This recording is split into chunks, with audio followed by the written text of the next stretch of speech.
So for this dishcloth, I've cast on 35 stitches and I have done 8 inches, which gives me ample room for my hand. Like I said, I'd like to make my dishcloths a little bigger than most people. Plus, also too, with using the cotton, and this is the Burnett Handicrafter cotton, and this is in mistletoe ombre color. So they do shrink a bit when you put them in the wash. Okay, so I'm going to just do one more row and then I'm going to do the cast off for you. Okay, so we insert, wrap our yarn, bring our needle back in front and take that one off. And I apologize if this is a little hard to see. And we just keep doing that till we're at the end of the row, and this is an odd angle for me to be knitting. So we just continue on till this row is finished.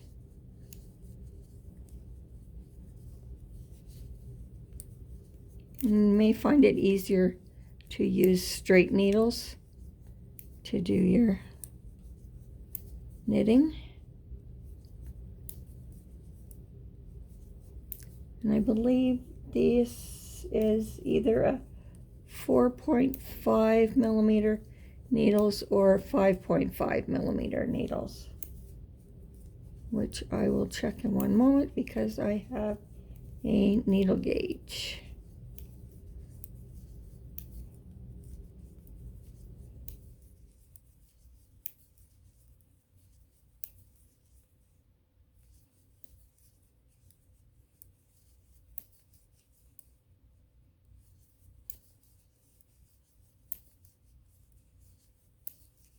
Okay, just about done.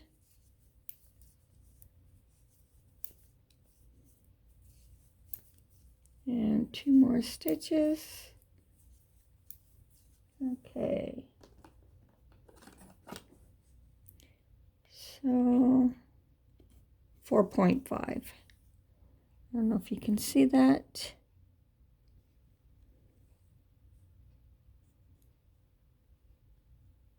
Okay, these are handy.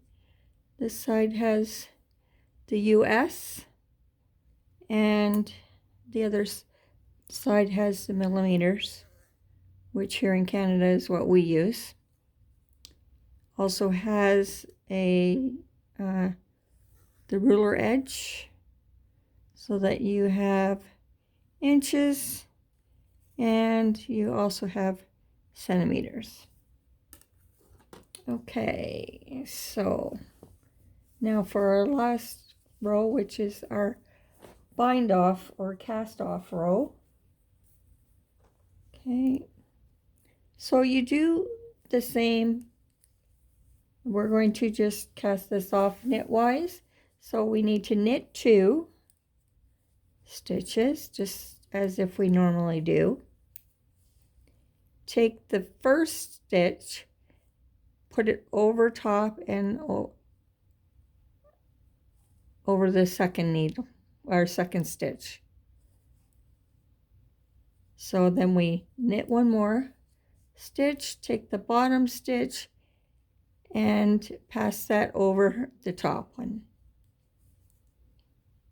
which is also a, can't remember now what I was just going to say. All right, so we just keep doing that until we complete the row. And you don't want to be doing it too tight, okay?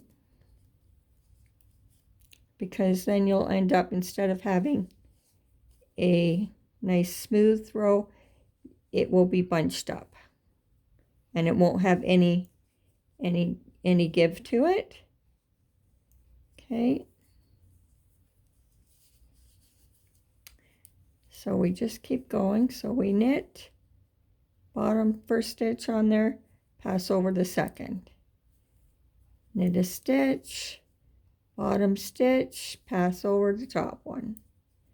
And just keep going till you get to the end. So, and I do wanted to let you know that I did edit my about page on my YouTube channel, which gives a little bit more history of my background of knitting and crocheting and how I came about to do both.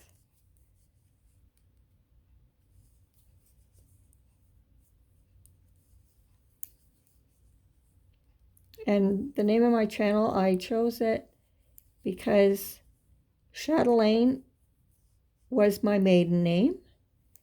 We have our family history goes back to, I believe, the 500s. So we do have a very long history, family history. Also, there are a lot of family members from the Chatelaine line that are crafty. I have my grandmother and some of my aunts knit and crocheted. My mother crocheted.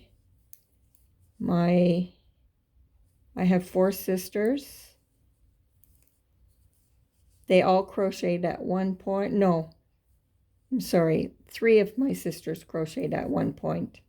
I have one sister that does not knit or crochet, but she was the one that taught me how to crochet. And I have my youngest sister. She does not crochet. She only knows how to knit. And my older sister knits and crochets.